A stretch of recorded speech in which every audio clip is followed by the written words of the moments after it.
for us. We've had it for a year. We had it built at the beginning of COVID, but we couldn't move in. But we're very proud of it, and it's been a wonderful place to gather and to have conversations of this sort. So I do want to tell the audience that we will be having a Wednesdays at Bentley. Some of you know what that is. It's the discussion about current events, led by our own Dr. Melinda Lewis back there, and it will be on February 8th at 6 p.m. And the subject matter is, I'm going to get it wrong, something like, is football, is it too dangerous? Is it too dangerous? Awesome. I guess I would put it, is football worth it? Yeah. Because some of us love football, but there's a Having doubt. this after February. Before. No, before. So we're going to get ourselves, ambivalent about the whole thing. So please come to that, and it will be in this space. And again, it's going to be all live. It's hybrid, so. It's hybrid, but we like live bodies. We're really encouraging live bodies. You have to get back into the habit of coming. And it's always worth it because you meet people when you're live and not when you're on Zoom. So let's begin this panel, which I'm very interested in hearing about because it's been mystifying to me, cryptocurrency, and I hope to have it elucidated. And I'm going to introduce our moderator, and she will introduce the panel or have the panel say a few words about themselves. Dr. Michelle Lowry is a Drexel professor. She is the T.D. Bank Endowed Professor of Finance at LeBeau, the business school. She's an associate editor of the Review of Corporate Finance Studies and a founding member of the Academic Female Finance Committee. She's also president-elect of the Financial Management Association. You are really, you're doing a lot. Don't need to read all Well, but I want to. I mean, I don't think there are that many women with this array of finance-related accolades. She's director of both the American Finance Association and the European Finance Association. And her research has been published widely in academic and in popular sites. She focuses on issues such as initial public offerings, corporate governance, shareholder voting, and mergers. So would you take it away, Michelle? Thank you very much for that overly generous introduction. Super happy to be here. These kind of issues are of a lot of interest to me, and we have a very esteemed panel here with us that come from a lot of different backgrounds. So we have the legal perspective that John is going to offer. We have Drexel's Chief Information Security Officer, and that's Pablo down there. We have Clev, who has had a lot of experience both on the education and public policy end of things. And then we have Zach, who's a contributing editor-at-large of CoinDesk. That is super big picture. I want to pause for a minute and let each one of them say a little bit more themselves, because I think they can provide a little bit more color than I can just by reading this on what each one of them do, and then we'll turn to the specific questions. So John, you want to start with that? Sure thing. So glad to be here. My name is John Rafferty. I'm a litigation attorney at a mid-sized firm in Westchester, about an hour west of here. In my capacity as a litigator, I receive phone calls and emails from folks when something's gone horribly wrong, when someone's lost money, when someone's been defrauded, when someone's been taken advantage of, for any number of problems. And back in 2018, after I wrote an article on my firm's website about cryptocurrencies, I actually got a call from a client who had been defrauded through a cryptocurrency transaction, and that was sort of my first foray into that kind of litigation. Since then, I've kind of been tracking the cases nationwide, just from a distance that haven't been mentioning a lot of the terms that we'll be talking about this evening. And in 2018, when there was like one case in the United States, one appellate case that talked about cryptocurrency, that number is obviously up significantly today. Though, at the moment, there's still other areas of law that the courts are still struggling to keep up with. So I'm excited to talk about that. Hi, I'm Clev Messador. I'm the Executive Director of the Blockchain Foundation, which is a 501c3 nonprofit. my background is in public policy. I served in Congress for 2 members, Barbara Lee from California and Betty McCollum from Minnesota. I also served in the Obama administration. I was a presidential appointee at the Department of Commerce. I was the Director of Public Affairs for the Economic Development Agency. Lesser known agency, but the best agency in the government. But it was during the Obama administration that I first learned about Bitcoin. In 2013, a friend had a Bitcoin project and asked me to help with a press release, and I helped with the press release and learned about Bitcoin. It stayed in my radar, and I'll be honest, it took me 2.5 years to get it. And so in 2017, I made crypto my full-time job. I've been working full-time in crypto since spring of 2017, about 6 years now. And the last 4 years has been spent working with the Blockchain Association. The association is the largest advocacy and lobbying entity for the industry in Washington, D.C. They represent over 100 companies. And for last 3 years, I was working with them specifically on diversity, equity, and inclusion. How can we make that a part of the public policy conversation? And we realized really quickly that education was a challenge, but not just for Washington, but also the public. So we decided we needed a 501c3 nonprofit arm where we could actually engage public institutions and nonprofits, and I was asked to lead it. So since last March, we launched the foundation, and we just rolled out our first white paper. It's on financial literacy in the K-12 school system, and we talk about why digital assets should be part of that conversation in order to help mitigate risk. So I'm excited about this conversation and look forward to sharing more. Hey, I'm Zach Seward. I'm the journalist on the panel. Got my start working for that guy back there, Chris Satula, back at WHYY. Then jumped over to Technically Philly, covering the local tech scene here and in other communities up on the East Coast. Back in 2018, jumped to CoinDesk, which is the premier cryptocurrency news outlet. Worked my way up to deputy editor-in-chief there until last summer. Left because I was just completely gassed by the 24/7 crypto news cycle. Still retain a role over there as like a commentator on TV and podcasts, while also organizing events within the space itself. So getting interesting conversations on stage such as this to advance the conversation around cryptocurrency, digital assets, and all the shenanigans there. So yeah, that's me. Thank you, Zach. Last but not least, I'm going to say that myself. Pablo Molina, I'm the Chief Information Security Officer for Drexel University. And that means that my job is to protect the people, the information and the systems of the university. That and stopping the Russians. No, nobody can stop the Russians really, but I do my best, and the North Koreans and the Iranians and the bad guys in Minnesota and Tennessee and Philadelphia.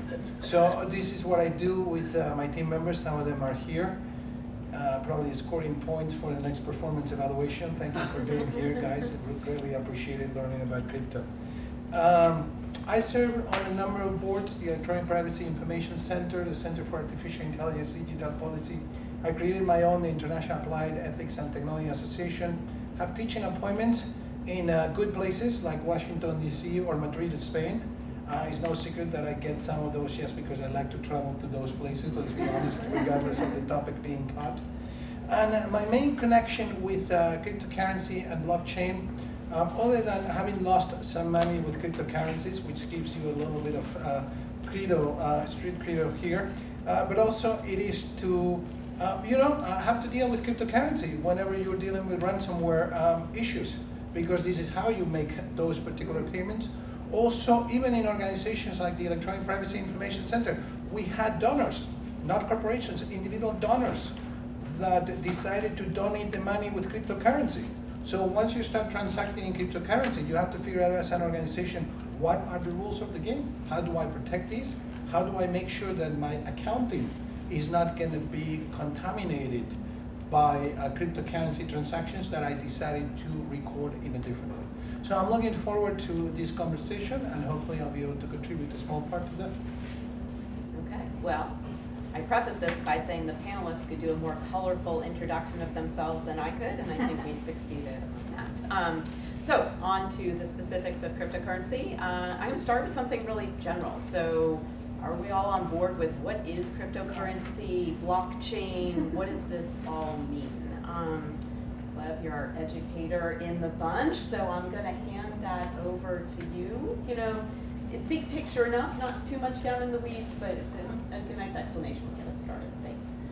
Yes, I'm going to share a few basic definitions for mixed company, but before I do, I want to share that what we've seen in adoption in cryptocurrency has been primarily among people of color, younger generations, as well as working class people.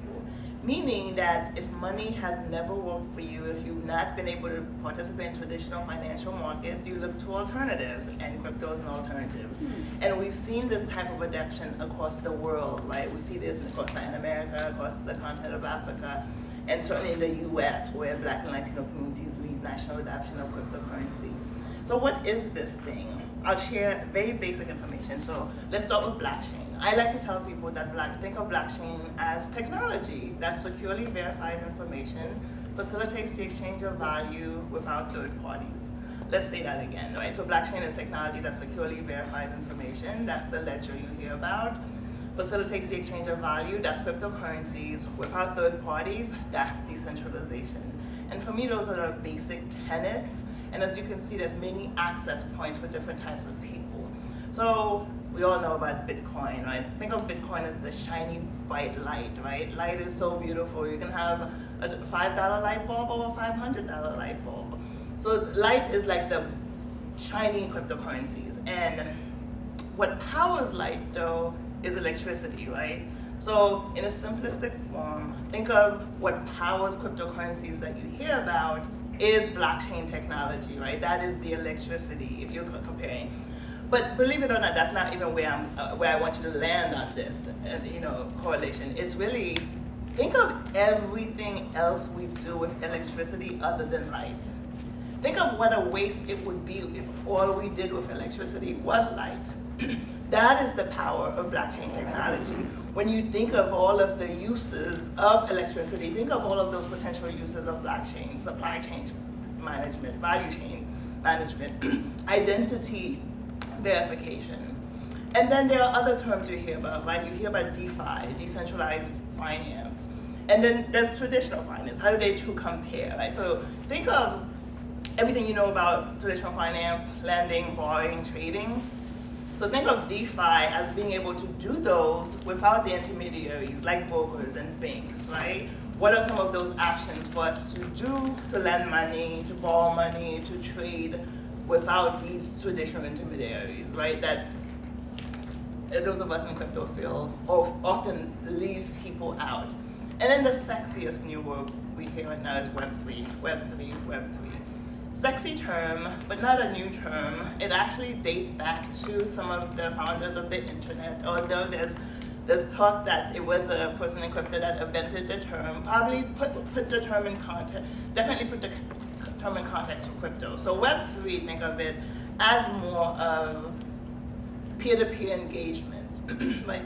So at the core of it, for me, when you think of things like smart contracts, and how are we interacting, whether it be the internet. So, Web3 includes everything from NFTs that you hear about, to that potential metaverse, right? To potential, digital cash infrastructure for entrepreneurs to be able to innovate that way. So I hope that's not too all over the place, but in a simplistic form, I would say that we have been digitizing money for a long time, right? Credit cards were a way of digitizing money. Hell, checks were a way of digitizing money, if you could put it in digitizing the term. So this is just on that spectrum of as we digitize value.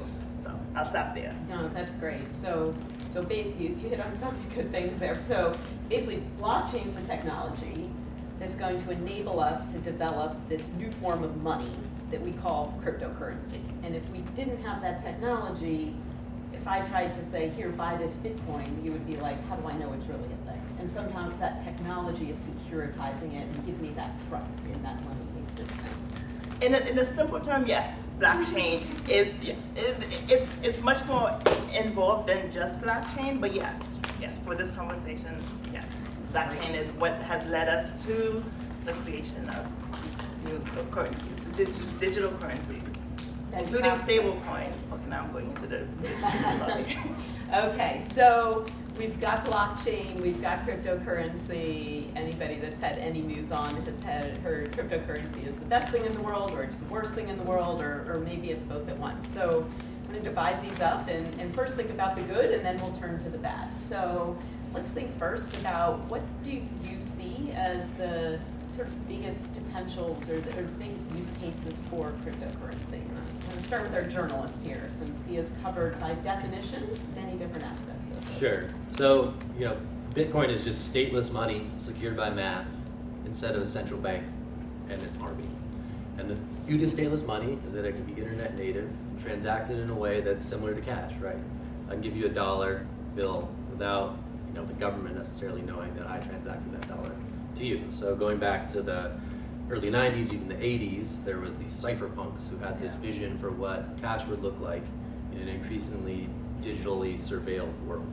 So that's where we find ourselves now. Bitcoin came around subsequently in 08, 09. And I think the primary use case is indeed the cryptocurrency aspect.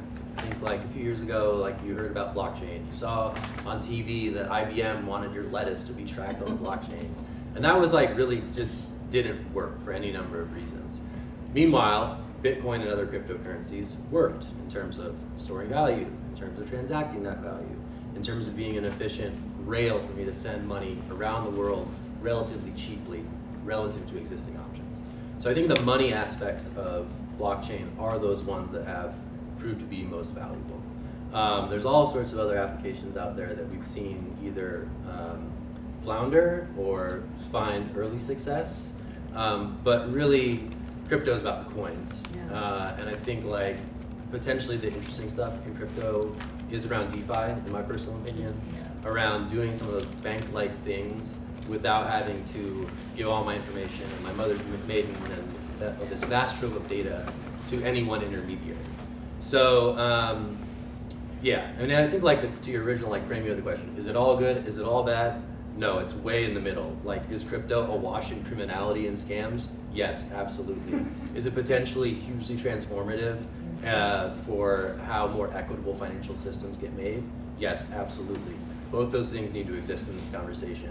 And I think often we see it sort of reduced to this polarity, right? All of crypto is a scam. Crypto is the future of finance. It's neither of those things. It's somewhere in the middle. And we're in the early stages of figuring out that stuff. Yeah, So it's super that's my important take. to remember kind of the early stages of it, and a lot will change. Pablo, you mentioned a few things before in the ways that you use crypto in your job, which I think adds on to some of the things that Zach was saying. You want to talk a little bit more about that? Sure, I just want to point out that we had the good, now we had the bad. I'm not sure who follows me, but the ugly has a difficult time following on these discussions, so whoever that happens to be. So just to tell you is that certainly we believe in the value of alternative financing schemes. We realize that the banking systems have the limitations. Those of us who have done humanitarian work in Africa, for example, we see the value of microlending and some of the things. They're always very difficult. So all of these technologies have great potential. Blockchain is a fantastic technology that can help us make sure that we no longer consume counterfeited goods unless we really want to do it illegally. But we will not be tricked into that, because somebody can assure that our Eagles jersey is the authentic thing produced in accordance with the manufacturer's specifications and a license for the NFL and the team and everything else. Now, the interesting part about cryptocurrency is everything that is loosely regulated. And by its nature, new technologies are hardly regulated. And this is what allows for the innovation, which is fantastic. I'm a firm believer in innovation. Look at the social networks, look at the .com, look at the wealth and the power, economic power we have created in this country and others with those two technologies. But at the beginning, these things are not regulated, are also abused by others, because they realize very simply, I can't get into trouble. There are no regulations or regulators that can go after me. So I'm going to try to go after the most vulnerable in society, see if I can take their money away and collect their money for myself. This is human nature. And in that cycle of innovation and regulation, we see that eventually when there are enough abuses and enough noise in the media and everything else, then the regulators will act. Will act within the existing agencies, with the existing authorities, if they can do that, or else we'll need new regulation and new legislation coming out of Congress. Now, the interesting part is how long does it take between the innovation, a new product service being in the market like a cryptocurrency, until there are some regulations that protect the most vulnerable? Years. And in those years, not only the legislation is very imperfect, there are two things you don't want to see how they're done. One of them is sausages, and the other one is legislation, as we all know. That legislation becomes very difficult, and by the time it's regulated and legislated, there are new abuses and new uses and new transformation of that technology. Now, we see some of the abuses. For example, we've seen a rebound on the price of cryptocurrencies. How many people here like conspiracy theories? I like. So let me tell you, one of the conspiracy theories out there that cannot be proven yet, true or false. One of the reasons why the cryptocurrencies have spiked up in value is because there are a lot of ransomware demands out there, big ones. Some people claim that the latest airport incident, the one that grounded many flights because of air traffic control system, was a ransomware attack, and the federal government is paying billions of dollars in cryptocurrency in order to undo that damage. Probably not true, but I love those conspiracy theories, and in a place that is not regulated. Easy to trace, actually. It could lead to many different people believing in this being circulated on the social networks, and people thinking, well, if the government needs to buy billions of cryptocurrency, this is my chance to invest in cryptocurrency and make a lot of money. And some people may make some money, and some people may lose a lot of money. Okay, well, I was one of those grounded flights, and I hadn't heard about that, so I can relate personally. Now you know who to blame. Yeah, right, apparently. Do you mind if I can add Oh, quickly? please, yeah. I do want to say, it is a misnomer that crypto is not regulated, because right now the IRS has a definition for what digital assets are. There's a question on the IRS form as to, do you own cryptocurrency, and you actually have to file your taxes. So according to the IRS regulates cryptos as property. The CFTC has determined that a few of them are commodities. The SEC looks at cryptos as securities, right? And right now, the regulatory agencies are regulating by enforcement. They are using their enforcement power. And at the state level, states are creating money transfer laws and are requiring crypto companies to actually register, and some of them cannot. We see New York State has one of the hardest bit license rules.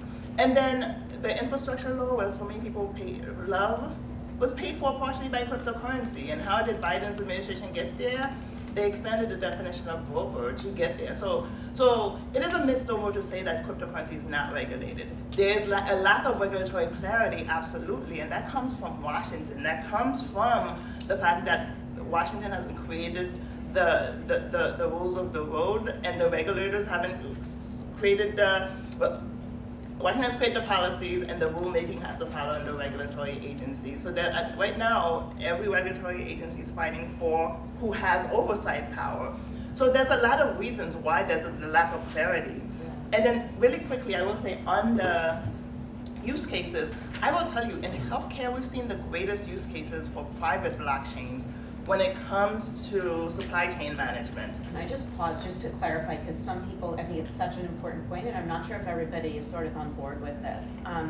There's blockchain, and that's the technology, and then the cryptocurrency is one use of that blockchain. But there are so many other uses of blockchain that different industries are taking advantage of in different ways. So I just wanted to preface with that, and then please now go ahead.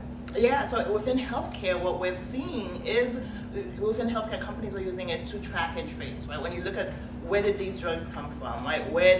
How can you actually track these drugs? But one of the more interesting ways that healthcare companies are using it is to comply with HIPAA. HIPAA requires that you securely verify patient data, and right now, for companies, Merck is one of them, securing patient data on blockchain, and that complies with HIPAA, the HIPAA regulation. But I think one of the most exciting things, prospect out here, there is identity management. Think of KYC, know your customers. Think of, there are some people in this room who couldn't be KYC'd to access basic financial services. Know your customer says you have to have these qualifiers, right? Driver's license, maybe a credit card, a utility bill, right? So many people don't have that. So that means basic financial services, the people who have been locked out can't access them because we haven't changed the definition of identity. It is still these qualifiers that actually most people cannot meet. So blockchain, when it comes to identity, decentralized identity options, if we're looking at different options, we can make money, commerce more accessible to people. Yeah, so again, using blockchain to sort of reach more people and to enable, there's a non-trivial part of the US population that is either unbanked or underbanked, and the factors that Clive brings up really highlight the ways in which blockchain, even separate from crypto, can benefit that portion of the population, both within the US and around the world. But John, I haven't even given you a chance to say anything. You seem as an attorney the perfect person to bring us from advantages into disadvantages, because I am sure you see both sides, so I'll let you He's between bridge two women, both so of he's them. gonna have to fight his way to I do see both sides, and I want to paint, to sort of answer your question, an analogy first, then sort of talk about two rich traditions in our country that I think are sort of mirrored on a global scale. And the analogy is, if you imagine yourself going into a used car dealership to get a car that you're really excited about, that you've been saving up for, and you meet with the salesperson and you're deciding in that moment whether or not you're going to pull the trigger and make a purchase, there's two things you don't know. One, is this person telling you about all the risks and all the backstory of this car that might be relevant to you? And then two, even if they are, right, giving them the full benefit of the doubt that you know everything about it, is it going to keep working? Or is it going to die on you on the way home? Right? Two big questions. So set that analogy aside for a moment. I'll talk about two rich traditions in the US that I think are mirrored on a global scale. And one of those is this sort of idea of entrepreneurism and seizing on, jumping on opportunities. I think this was sort of illustrated perfectly during the gold rush on the West Coast in our nation's history. It was illustrated perfectly during the dot-com bust, boom and then bust, of people sort of jumping on opportunities before there's even, I mean, if you go back to the gold rush, state lines drawn, right? Before there's rules in place, and certainly before there's technology in place. How many people were trying to upload cat videos to a YouTube before there was a YouTube, right? So many. People are constantly pushing those bounds because of that rich entrepreneurial spirit, which I think we have strongly in this country, but again, I think it's mirrored on a global scale. And the other tradition is, I think, this idea of trying to protect the consumer. And those of us who find ourselves, speaking from and living in places of privilege, who have a good education, who have strong social networks, may feel like we don't need someone to protect us. May feel like, let me at it on my own. I can do my own research. But again, in this country, there's been this sort of long-standing tradition of individuals left to their own devices will probably not make the best decision for themselves, and so we have to have these guardrails. That's why we still have electoral college in 2023, right? There's a fundamental sort of distrust from the government for the individual that they're going to make the best decision with that information available. And so there's kind of this long-standing need to put mechanisms in place. And one of those is, if you ever thought like, gosh, I would have loved to invest in Facebook before the IPO. You might have snapped your fingers and thought, well, I'm also not an accredited investor, so I couldn't have invested in Facebook before the IPO. And that's just one of those guardrails that the government has put in place and said, not so fast, you Mr. or Mrs. individual. You probably haven't done enough homework to invest in Facebook before the IPO, so we're going to regulate this for you. And so if you kind of skip back then to the car purchase analogy and think about these things you don't know, are sufficient risks being disclosed to me? And even if they are, is it gonna break? These are the two things that I think are trying to be solved right now before us in 2023. This like strong entrepreneurial spirit of doing things before the technology is even in place, or before the state lines are there, while also like butting up against a government that's saying, hey, for your own good, so for the good of this democracy, we need to step in and stand in the gap and say, there's some things we can't let you do on your own without some oversight.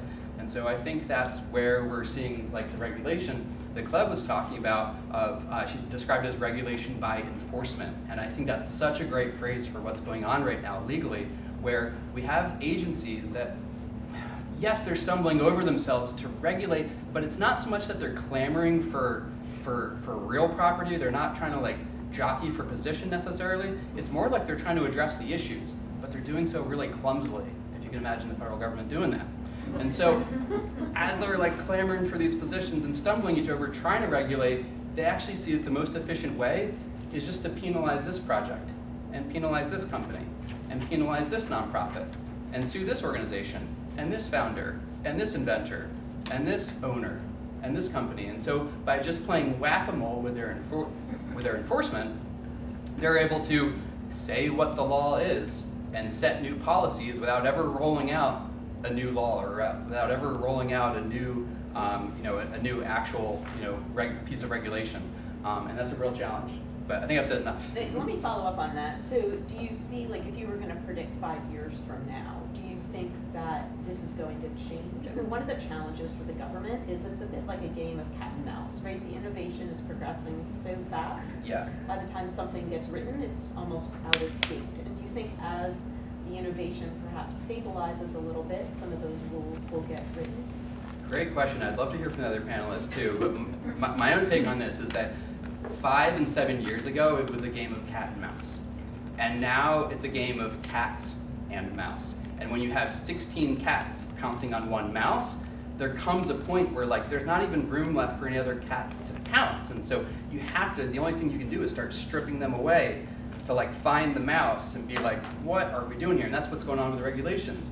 There are just too many overlapping regulations, like bumping into each other. Like just think of it like 16 cats on this pile of a mouse. Like you gotta pull them away and make sense of it, because you can't just add another cat to that pile. Yeah, no, that's fair. I have to say that's the best definition of worst that I've ever heard. That's great to see.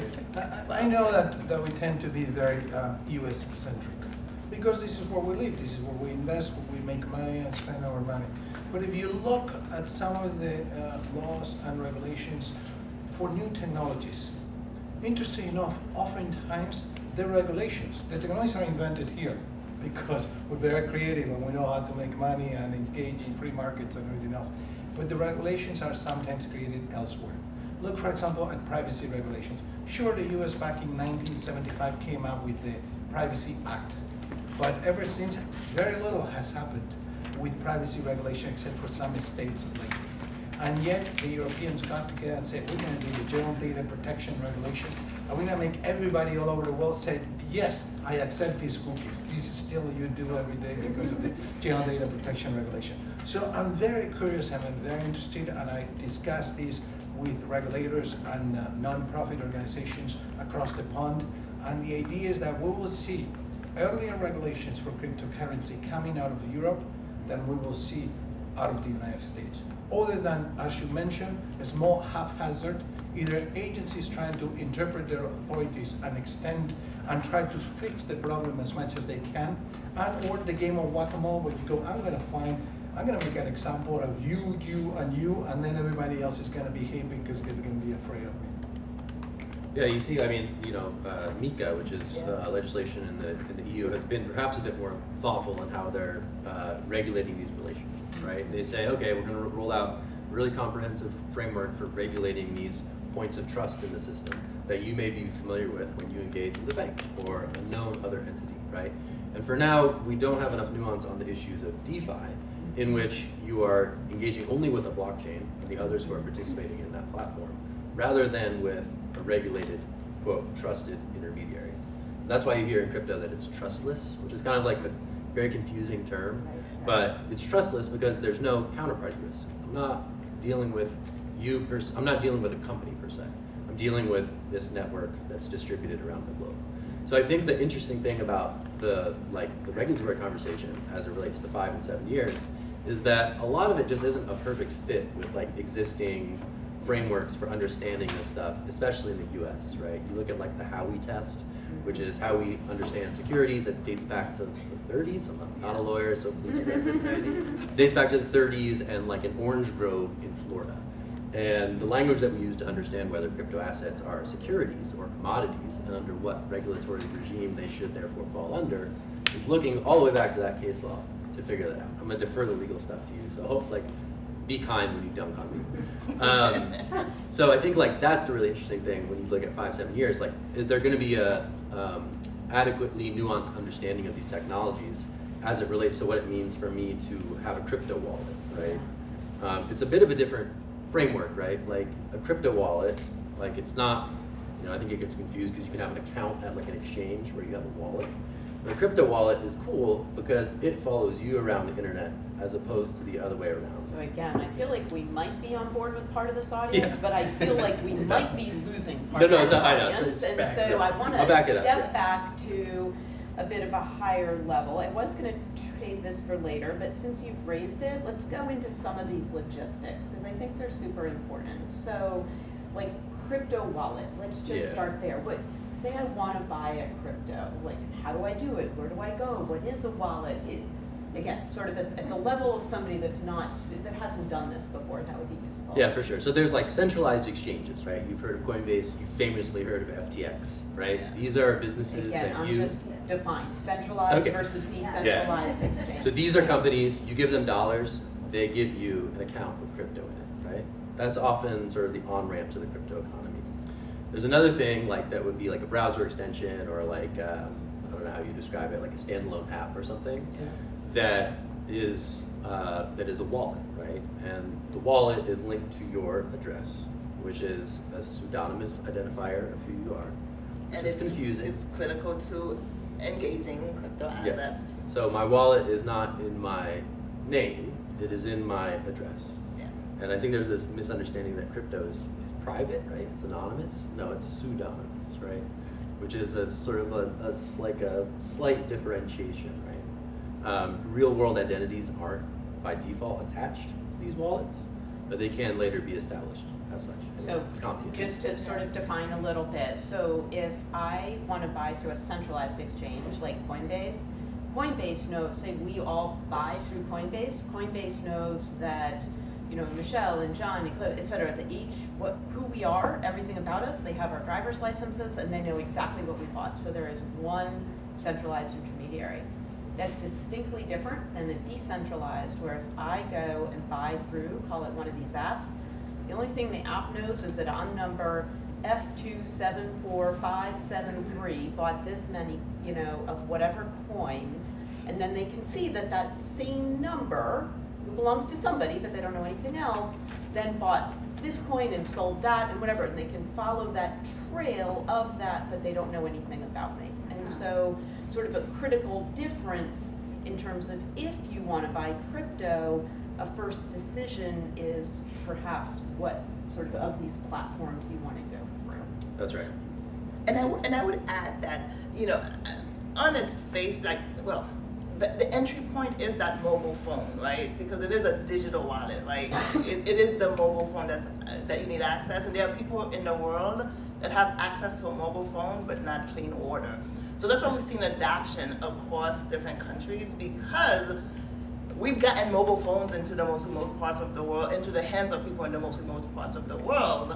And as long as they have internet access, they can create a wallet and be able to transact, right? So it's not that physical wallet you hear about, but it is that mobile, you know, digital wallet that you can securely store on your phone or on your person. And the same way that you can buy euros or dollars or Mexican pesos, you can buy different cyber currencies. And there's some that everybody knows very well. The more established ones like Bitcoin, for example, with a long history used for legitimate transactions or ransomware payments. There are others like Ethereum, also used very legitimately. There are others that are a little bit more cryptic, like Dogecoin, for example. And you can decide as you go to one of these either centralized or decentralized exchanges, which currencies you want to buy because you expect the value of those currencies to change, or because you need certain currencies for whatever economic activities you're involved in. But this is not investment advice. So we're clear. You can also buy, it's a currency, cryptocurrency. I'm launching this afternoon called Pablo Coin. If you come up, I'll be able. You give me your dollars, and I'll give you a little piece of paper that read Pablo Coin. Can I ask a stupid question? If I have to buy the currency, the money has to come from me, correct? To buy it. Doesn't that track, I mean, I know this is stupid, but doesn't it track to my bank account or a savings account or something? I mean, where do I get them? So it's not all that. Do you want to answer Yeah, first so- for the Yes. centralized and then for The the? answer So is that's complicated, actually. Yeah, so that goes to the KYC thing that Cleb was talking about, right? So like when you sign up for an account at Coinbase, right, which is the kiosk at the airport to buy whatever currency you so choose, you give them your name, your driver's license, all that stuff that you likely have, and you are sort of a known entity to Right. that organization. There are other ways where you don't have to do that. Yeah. Say I am the person who has access to a phone and not clean water.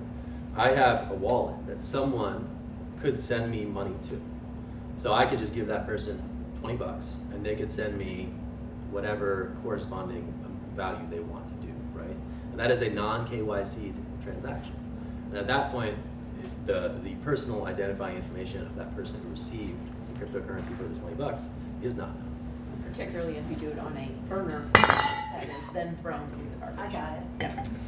So, but once you have the crypto, there's this whole world of DeFi applications that you can do, Exactly. you can do stuff with, right? It unlocks the marketplace for that person in that remote area. We won't talk about mining as a way to, because that just complicates everything. But the question is like, okay, in that situation, like the prospect of like money laundering or terrorist financing is vast, right? So there's all these trade-offs that you have to both make sure that stuff's not happening, while also providing some degree of financial freedom to that person who that's their only, viable way of doing those bank-like things that you and I take for granted. So that's like the essential tension, like around cats and mice, is that there's these sort of new systems that don't, again, entirely fit into how we understand what we do normally now. So that, from a coverage and sort of journalistic perspective, is what makes covering this space so fascinating and fun. Because there's always some fresh tension, drama, with many of these big ideas coming into conflict. What about the environmental element to this? That's even more complicated. But before we go, and I do want to say that, let's be honest, criminals will agree cash will always be king. Right? So let's be honest, like nothing gets illicit use more than cash. But I think the environmental question you're asking is a whole other panel. But I do think at the heart of it is every technology uses energy, right? So blockchain and cryptocurrencies are no different. And when we talk about mining, which we'll get into, we're using energy to do that. But that's every technology, whether it be robotics, machine learning, or the like, right? So does that mean we don't innovate because we're using energy? And then how much energy is appropriate, right? And so that's where the controversy goes. But I would tell you that most of what you see in the headlines, right, like mining of X is like the mining of an entire country. Yeah. Let's be honest, right? Let's talk about the banks and their ATMs and 24-hour use of energy, and even, my God, for some of you during Christmas time, does your lights really have to be up? But I don't want to make light of the issue, but I do think as we look at environmental concerns, we have a new generation of people under 30 who, for them, it is life or death, right? And I think they would agree that those gas-guzzling SUVs that are, because of lobbyists, stay on the road is a greater threat to their life than, oh, we shouldn't innovate because of that. But I think the industry is being responsible. I have never seen an industry that we're on the starting line be responsive to using alternative options. And I think Bitcoin, that gets the worst reputation, I think we've seen miners provide incentives for miners who actually, use alternative options for renewable energy. Everyone's heard of El Salvador wanting to create, make Bitcoin, legal tender. At the heart of that was actually leveraging the energy from the volcano to actually mine Bitcoins. I know I'm losing some of you, but I think at the end of the day, it is how much energy does technology use? How much should it use? And when does that become a detriment to the environment? And we can all agree that is a deeper conversation, and that is, it includes much more than just, is cryptocurrency killing our environment? We know a lot of things are killing our environment. And I believe that New York State recently put a ban on cryptocurrency mining, which is basically using high-power computers in order to produce some of these cryptocurrencies. And in the past, those were very, very common. There are places, for example, I remember being in the island of Malta, somewhere in the Mediterranean, and you would see everywhere ads, billboards, and everything else about cryptocurrency transactions and mining and things like that. So it turns out that in some parts of the world, people started switching to cryptocurrencies as a way to make money in a number of ways, with exchanges, with transactions, by convincing others to buy or sell, by doing a number of different things. It's further complicated because it's like not all cryptocurrencies are secured with the same type of systems. Yeah. Bitcoin is especially bad in terms of environmental cost because of a thing called proof of work. Most second generation blockchains, including Ethereum, are now proof of stake, which significantly reduces the carbon footprint. So there's all these factors that go into it. But I think Gleb's framing of like you could hold a view that Bitcoin should not exist. So therefore any expended energy is a waste of energy. Or you could hold a view that Bitcoin should exist, and therefore you would have to have the sort of subsequent conversation about what's an appropriate amount of energy relative to its social good, quote unquote. Yeah. I have two quick questions. The first one is, how do you create a crypto wallet without leaving a digital footprint? You would have to leave some digital footprint to create a crypto wallet, correct? I think probably like in terms of like, well, I guess depending on whether or not your IP address would be tracked at the moment of download. Okay. That's a really good question though. There's definitely like hardcore, what are called cypherpunks, who like are all about escaping state surveillance, and those would be the people to ask, because they probably know the way. Now you're asking for a friend, correct? Of course. And then my second question was, if someone was to buy crypto on a decentralized digital platform, how would they do that? I know that you can buy crypto via kiosks in the UK. They definitely have those. Maybe they have in the US. I haven't seen any. But how would you do? How would someone? Asking for a friend. So like we mentioned like centralized exchanges as companies that you interact with. There's this whole other thing called decentralized exchanges, which are just code on the internet that you are interacting with. So Coinbase is a very prominent centralized exchange. Uniswap, which is a thing on the Ethereum blockchain, is a place where if you have a wallet, you are able to transact currencies. But you kind of have to have already gotten the chips into that system for you to then engage in that system. And I think the regulatory conversation is about, again, prohibiting bad actors necessarily from entering that system while not stifling access from a greater perspective. So how do you get the wallet? You just download it. You download an app from the App Store, for example. But there are ways to secure your crypto, and obviously now I'm talking about self-custody. Like you create a wallet, but you don't have to keep it on the centralized exchange or the decentralized exchange. Right? You can actually take it off of those, items that are on any type of internet and put it on a ledger, for say, that actually is being held on your person. And so that's another option. And I think that's more complicated but important, because I think we have failed to talk about self-custody and cold storage, because it's absolutely necessary, because what we haven't mentioned is, Sorry, I'm gonna pause you again, you're gonna lose some people. I know. So Yeah. self-custody, cold storage, just general definitions, that would be great. Okay, so we all own cash. Remember those people who said keep your cash underneath your mattress or in your freezer? That's where it's safest. That's self-custody. They probably were right, and that is self-custody, right? It is literally. Yes. Yeah, it goes back to that term. It literally is, how do you take your crypto off of these exchanges and keep it on your person? Thinking of it just like, how do you get it under your mattress? Here it is some type of device. That's because it's just your public key and your private key. You're just protecting those things offline. Big picture, anything that's connected to the internet can be hacked and taken from you, and anything that's disconnected from the internet is probably yours, subject to people breaking into your house. But- And what is important, because if something like FTX goes bankrupt, right, your stuff is not there. Even though you bought it from them, it's underneath your mattress, so you're good.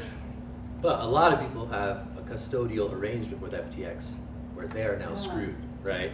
Crypto is unique in that you can have a self-custodial relationship with your own assets. And there's this whole idea of self-sovereign finance that then stems from that. Do most people avail themselves of that option in the crypto space? Probably not. Probably most people have a custodial relationship with exchange or other services.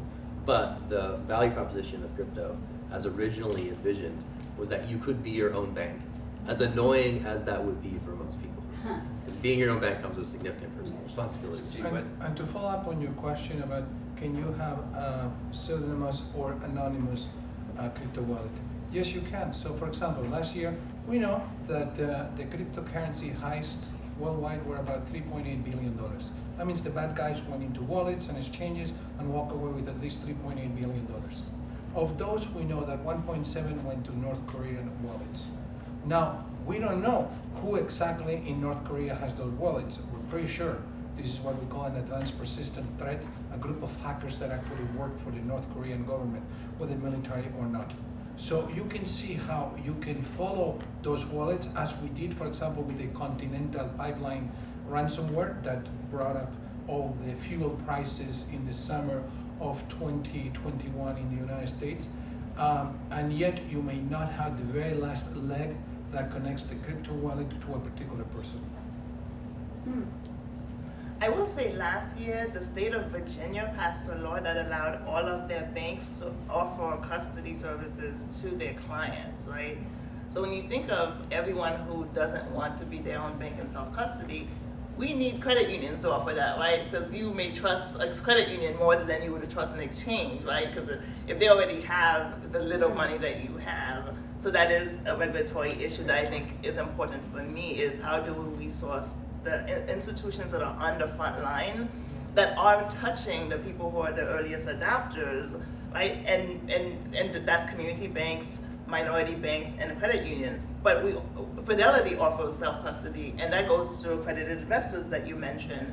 Most of the banks that do offer custody, like BNY Mellon just got permission to do so, it's going to do it to the wealthiest people. We keep creating guardrails and securities for the wealthy and leaving everyday people most vulnerable just because they want to build wealth. You can really see what a moving process it is, right? The innovation is evolving, the regulation is evolving, the involvement of institutions are evolving, and it's all sort of interplaying. Can you define cold storage, or is that the same as self-custody? Yes, so cold storage is like a term we use, but it's called self-custody, right? It is Slightly different though. Cold storage means not connected to the internet. You self-custody can have a yes. you can have a hot wallet that That's true. that is yours. Like that could be your browser extension or your app that's connected to the internet. But cold storage is like air gapped from the internet. So like North Korean hackers can't come and get it. So if the self-storage is through a credit union, Self-custody. self-custody is through a credit union, doesn't that defeat the purpose? Well, no, what I'm saying is for those people who that sounds a bit intimidating, the institutions that they probably trust to do that for them are probably these institutions, right? You're probably going to trust custodial services from your local bank than you would with an exchange. Dean, if I may, to your point.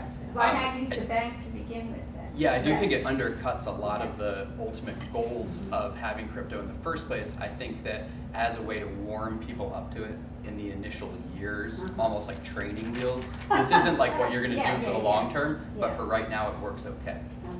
But those banks right now cannot offer crypto to. No, I get it, but why have the crypto at all if you're gonna use the bank for anything? I agree, but I think we have to realize that, his point is correct, but that some people, this is just not for them. Yeah. I have like a million questions. There's two elements of like what we're dealing with today and crypto that we haven't even mentioned today, and that being inflation and that being AI, where my understanding of crypto is a holistic spreadsheet. Yeah, blockchain. Blockchain is a spreadsheet everywhere and then here at the same time. Cool, you know, as far as identity, interesting, what that might be for an individual. But like the conversation on fraud is like what we're using, you know, a lot of this digital currency for. So all of this money being made and, you know, being exchanged for dollars and like, oh, we have inflation. Wonder where that came from. And nobody discusses it in the same conversation. And AI, you know, if we have the best principles for the programming, cool. But this like thing that's going on, you know, line first, that's just.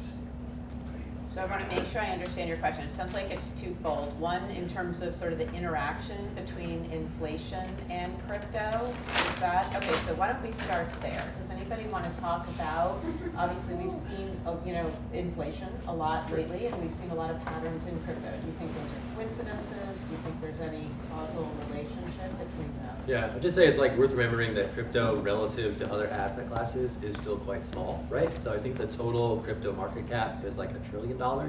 Relative to like traditional assets, that's piddly, right?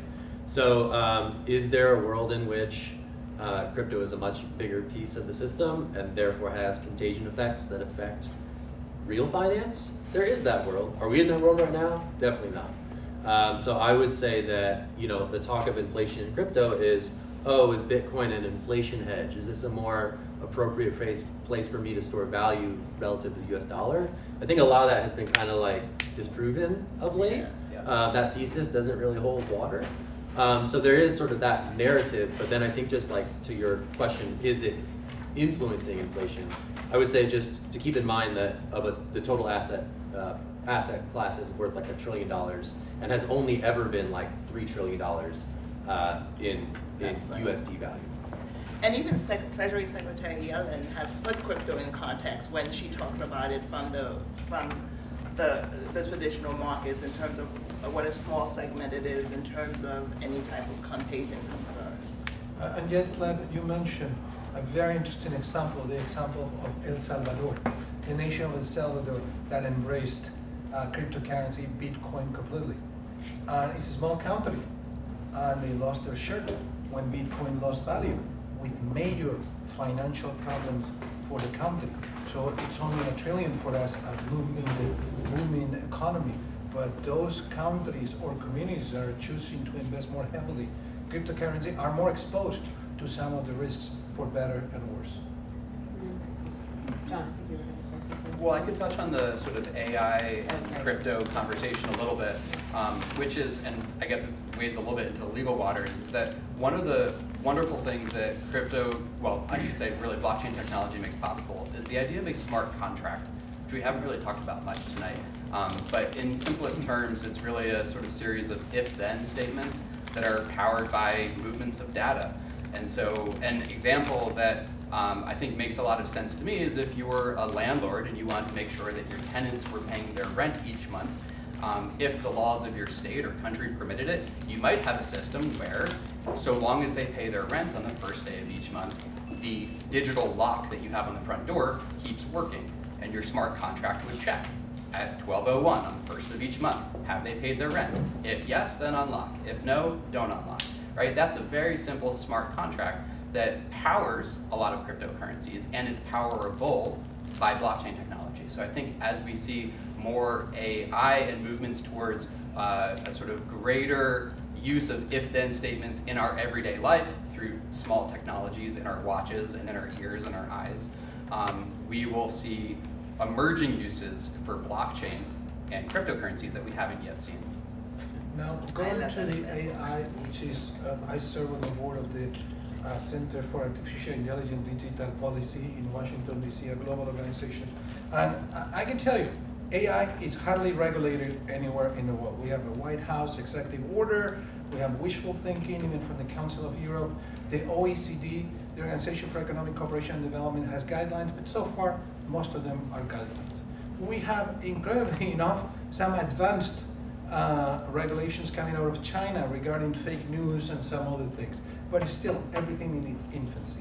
So the interesting part, the promise of AI is to help us reduce fraud, to identify transactions that are unusual, that don't fit the pattern of the normal transactions you would do, and then it can help the financial institutions or the decentralized institutions and the fintech come up with better, more secure products.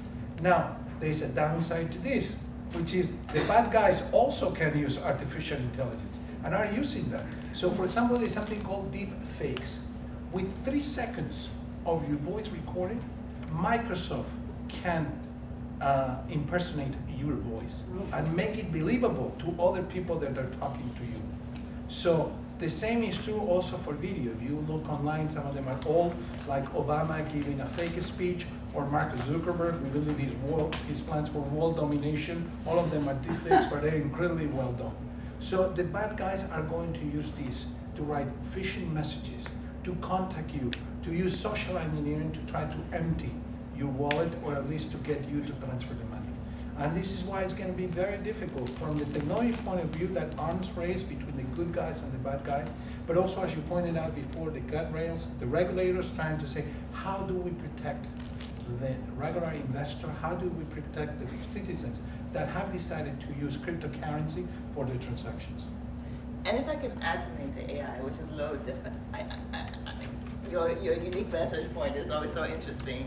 But okay, since we're at an academic institution, I'll use a wonky term for everybody, the 4th Industrial Revolution. There's a sense that we are in and entering a 4th Industrial Revolution when you look at the fusion of all of these technologies, that they're not happening in isolation, right? When you look at blockchain and cryptocurrency, but also AI, machine learning, virtual augmented reality, robotics, all of these technologies are fusing together to actually change the way we interact, transact, live in very unique ways. And so when you look at among crypto, it is the layering on of machine learning and AI, which is how we're even going to get to a real metaverse, not what we have right now. So I do think when you look at these emerging technologies in this 4th Industrial Revolution, what all these emerging technologies to me have in common is they've leapfrogged since traditional tech occurred, that most of the applications are drag and drop, that you don't really need a degree to actually participate in these technologies and even build on them and access them. So that's why they are interacting with society in a much more unique way, in a way that is this fusion. So the prospect of that is good or bad depending on where you land, but I do think AI, the biggest concern is the fact that who's building the AI, right? Because that's where you actually get the biases that we built into these things, and we get the profiling, and we get the replication of the world we sought to actually recreate. I'm torn between following up on all these issues, but I want to make sure the audience has time to question. So do you have a question? Yeah, so because these cryptocurrencies can fluctuate so much, and they are so at risk for terrorists and ransomware, what are the real benefits of using them versus using a fully digitized credit card that's already backed by the bank that has real backing? So I can use my credit card online, purchase something, and then it's fine. What would be the benefit over just using a fully digitized credit card system or something similar with the crypto? I think I'd ask you a counter question. Do you believe everyone in America has a credit card? No. So those people cannot participate in the way that you just discussed, right? Yes, there are financial instruments that make money work for a lot of people. So the problem is there's a lot of Americans who have been locked out of traditional finance. They can't even get a bank account, let alone a credit card, right? So what is the alternative? It's alternatives. And that's why fintechs came about, because there was a recognition that people were operating outside of traditional banks. And now we're creating even more options for them. Now, how do they determine which is the best option? But I think oftentimes we forget how many people don't have a credit card or driver's license and cannot participate. That's why, because of the unbanked, underbanked, or people who just lack access because they're in a rural community with no internet access. Can I dovetail a Both little? of you, yeah, go Okay, ahead, good. John, and then, yeah, go ahead. Just real fast. So when I first looked into this, I thought, well, for sure, like, you could Venmo anyone around the world, right? Venmo exists in one country. I said, well, PayPal for sure. I know I've used PayPal in other countries, 20 countries. Well, that's not very good global coverage. Apart from cryptocurrencies, you're going to pay huge international wire transfer fees to get $10,000 from the U.S. to London. The cheapest way to get $10,000 from the U.S. to London is to fly from JFK to Heathrow. Should that be the case in 2023? Irrespective of whether you have a bank account or not. So we've got different issues here. One is the population, another one is the use case of what you're using it for. And to combine both of them, and you ask a fantastic question. Listen, I had lunch at the White Dog Cafe, not that I'm sponsoring that establishment, but in my bill there was an extra $3 charge that they call credit card fee. If you pay with a credit card, you pay an extra 3%. Now, lucky me, I had cash today. Don't ask me why. I think it's the first time I carry cash since the pandemic started, but I had cash and I go, I'm going to save myself 3%. So part of that is to say, yes, we need the banking system. But sometimes because of the dominance or because of the cost of technology or the anti-fraud or the regulations, some of these fees are very, very high. As John pointed out, for example, about sending the money to another country. Well, think who sends money every month to their home countries? Mostly the poor immigrants.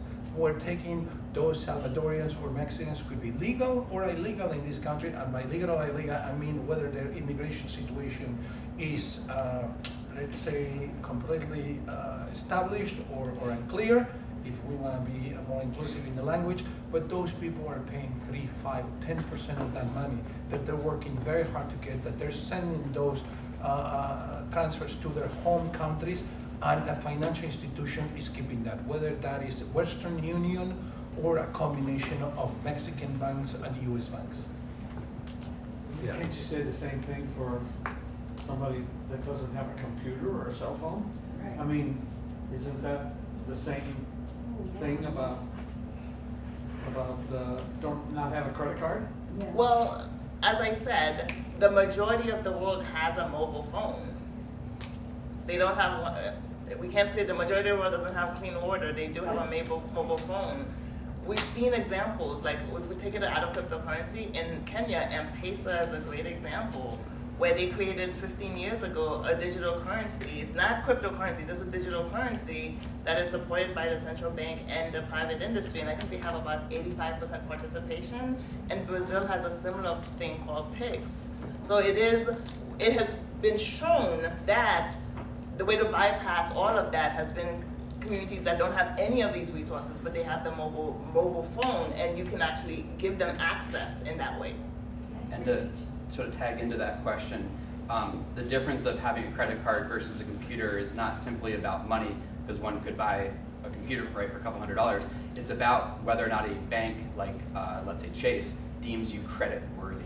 Right? And so if all the banks are turning you down because of your socioeconomic status, family status, whatever, you could still buy a $600 computer and participate in the system for a mobile phone. You can't get a credit card if the banks say. But I would add, this isn't going to cover everybody. The idea is, are we extending access to more people than had it before? So your question's a great one. There's other people that are still being left out that maybe we can do more for. We're not there yet, but hopefully we're extending beyond where we have been. Yeah, the main concern I see is that with this fluctuation, if currency and money is a way of exchanging goods and services, and we decide that your service today is worth X in this cryptocurrency, and the money fluctuates, and all of a sudden, what X was worth yesterday is now a quarter of that.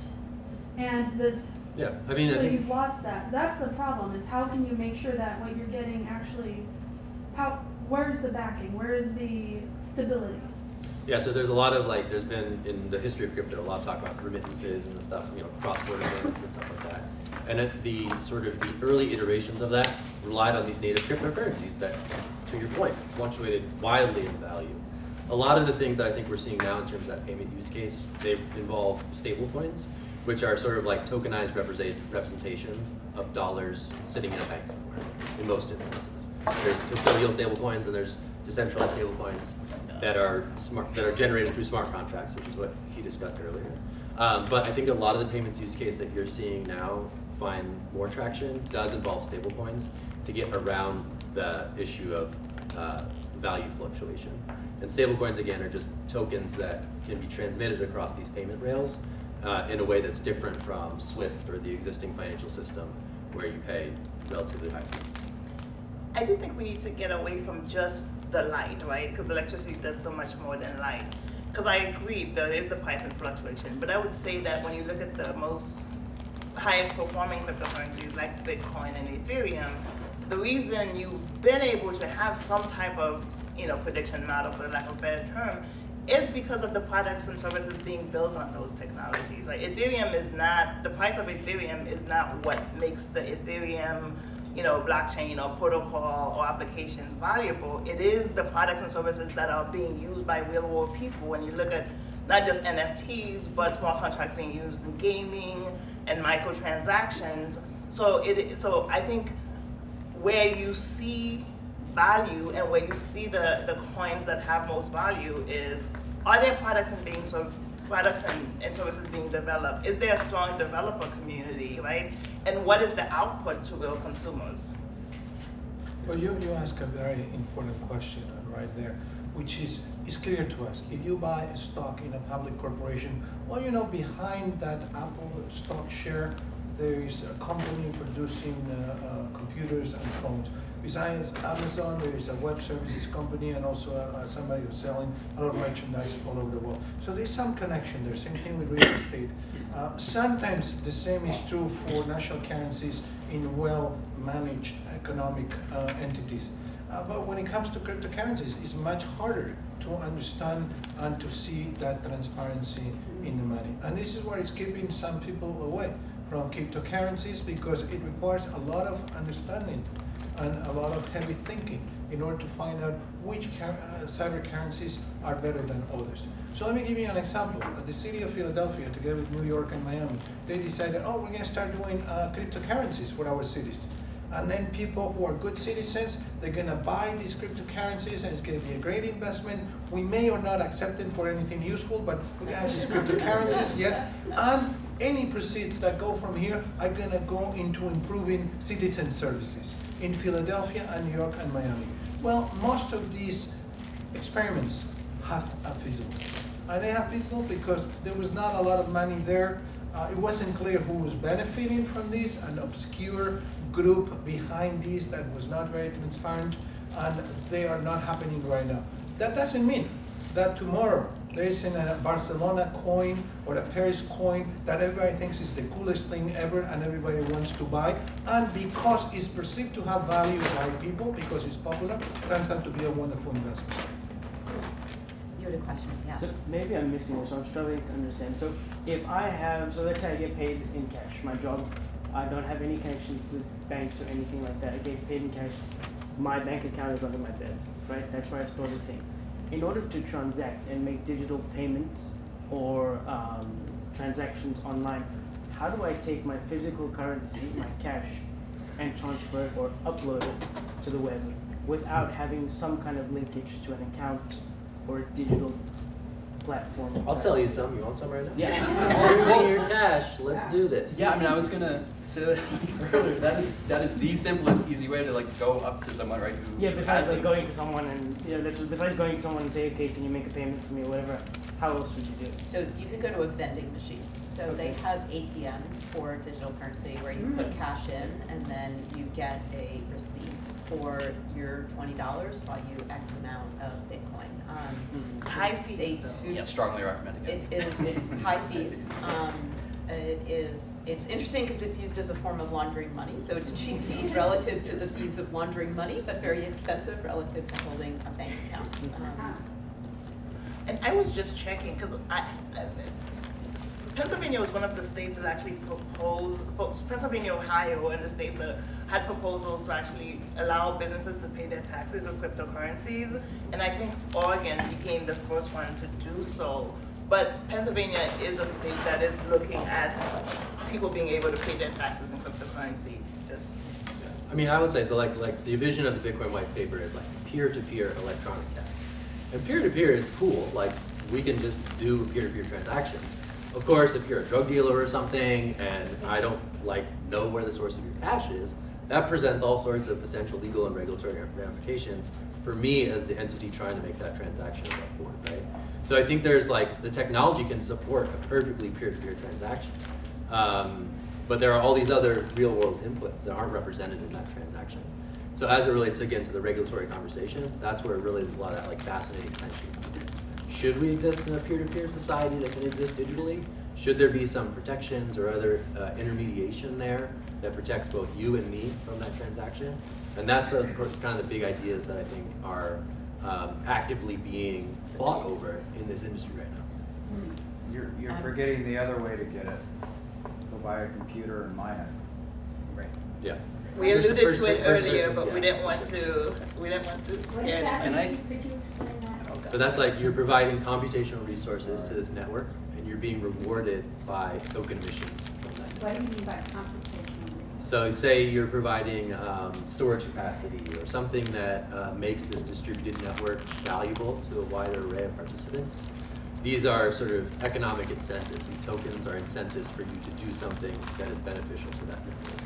So historically, individual mining was feasible from these larger coins, but that mining activity and power has centralized to big mining firms who set up massive warehouses full of machines that are securing all these transactions. The good thing is you guys can go home and actually ask if you have any children in college, they're probably mining Bitcoin in their dorm room, so they can I explain wanted to it to you. make sure, so John, you had something to say, and we've had a question in the Yeah. back for a while I'm trying to get to, so John. I was just going to offer just a quick sort of illustration about mining.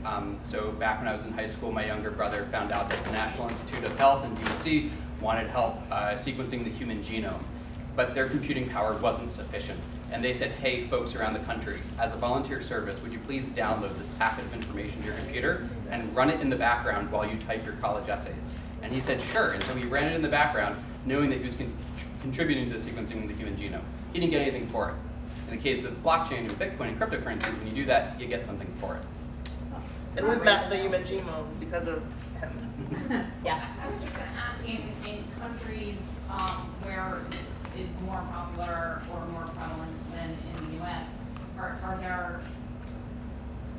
is there education around this in those places that has popularized it to get it to a certain point farther than it is here? So, go ahead. I'll use Venezuela example. I think it's 2018, they became a great example because there was high inflation, Maduro was not popular, the local currency was not popular, and what you saw was local communities actually rallying around Bitcoin. It was locals that actually went around, created merchant accounts for vendors, created merchant accounts for individuals, and started creating a marketplace around Bitcoin. And then you saw the industry go in, and then you saw, JetBlue come in, Churches Like Trinket, because of the local engagement, they had educated themselves to get wallets. Now I will tell you how the West needs to be educated and how everybody else needs to educate is different, right? Because nobody wants to give up their Bank of America accounts, right? We all have all of these safeguards. When you have no safeguard, right? When you don't trust the state, your local fiat is worth nothing, right? You just need an alternative. Your thing is not what is this Bitcoin? Does it work? How do I get it? Let me test it. Okay, it works. Let's keep it moving. Right, so I think that's why with high inflation, where people don't trust the state, the central bank is weak, the education that you need is proof of concept, and you go. So, for example, let me give you an example. My home country of Spain, I saw an informant survey yesterday saying that the most popular profession that young kids aspire to in Spain now is influencer. So that tells you how much they use social networks to do things, to listen to the latest trends and everything else. And this is what happened in a country like Spain with young people said they kept talking to each other and saying, hey, listen, you can make a lot of money with this, so and so made money. And everybody started doing this. And the government realized some of the, like everything, there are state governments and there are federal governments and there are agencies, and there is no clear regulations that apply. So some of the agencies tried their best to see, can we educate people? Can we somehow try to prevent the abuses before a lot of people are going to lose the money? Because some of them were making money, but many more were losing their savings. And they realized we're powerless. We're part of the European Union. There are not European Union-wide regulations. There are no national regulations that apply with these. So most of these activities fall through the cracks of different existing regulations. So it became extremely popular, and when the price was going up, everybody was very happy, and last year, everybody was very unhappy. So be it. Can I give a sort of opportunity to get involved and to have your voice heard in this space if that feels important to you? I suspect if you're here tonight, you may have a strong feeling about this.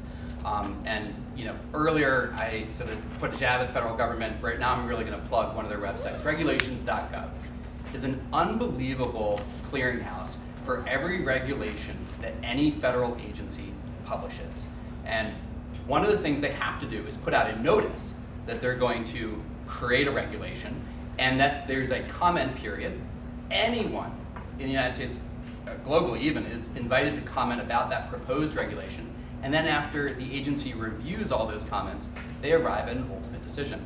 And so if you have a strong feeling about one of the topics that we've talked about tonight, you could put an alert on your account at regulations.gov and get an update in your email anytime there's a proposed regulation on the topic of your choosing.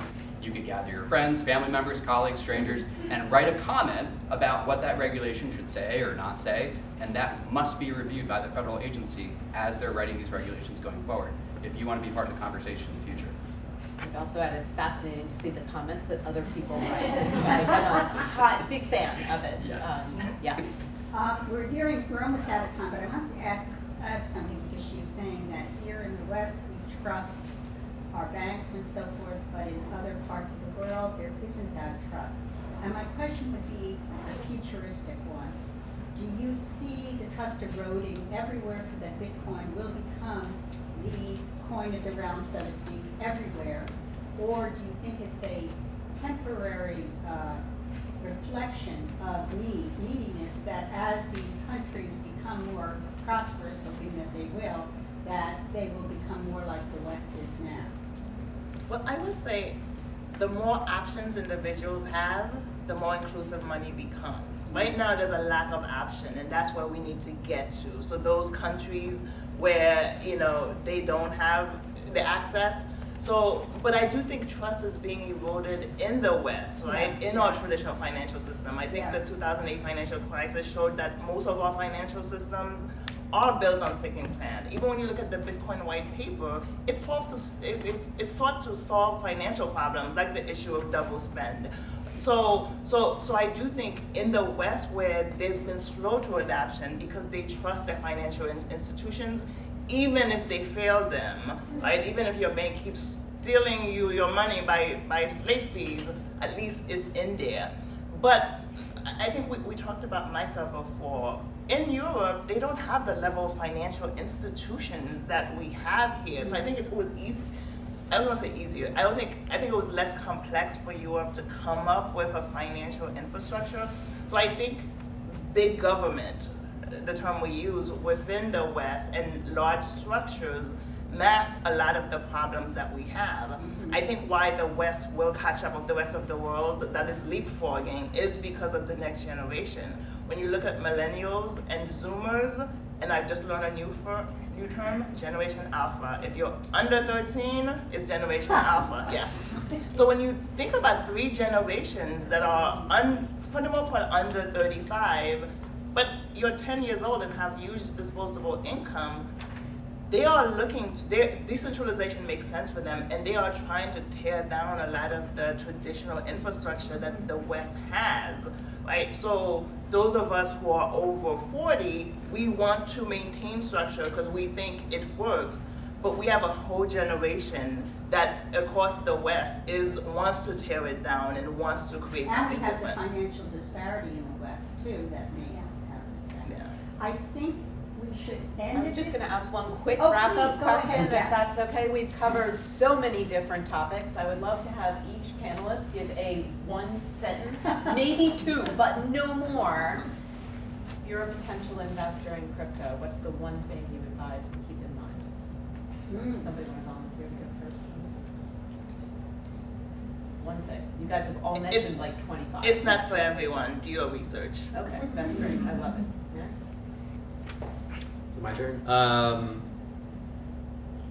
Yeah, I don't know. It's just a fascinating, evolving thing. None of it is fully decided, and probably the optionality. You hear options, optionality. It's probably the best that this technology can offer. Maybe you want to go hardcore decentralized. Maybe you want a more custodial relationship to your money. Both are fine. I'll just leave it there. Without being financial advice, I treat it as a hobby. So anything I invest in this, I learned, and I'm ready to lose my shirt if necessary, and I'll be very happy if I can ever buy tickets to the Super Bowl with my proceeds from cryptocurrency trading. So. Perfect. Last. Very much dovetailing with Pablo. Some of us choose to pay money to educate ourselves in a variety of ways, online courses, undergraduate, law school, whatever it is. Invest in cryptocurrency, whatever you want to pay to educate yourself around an interesting topic. Thank you very much. Thank you all. to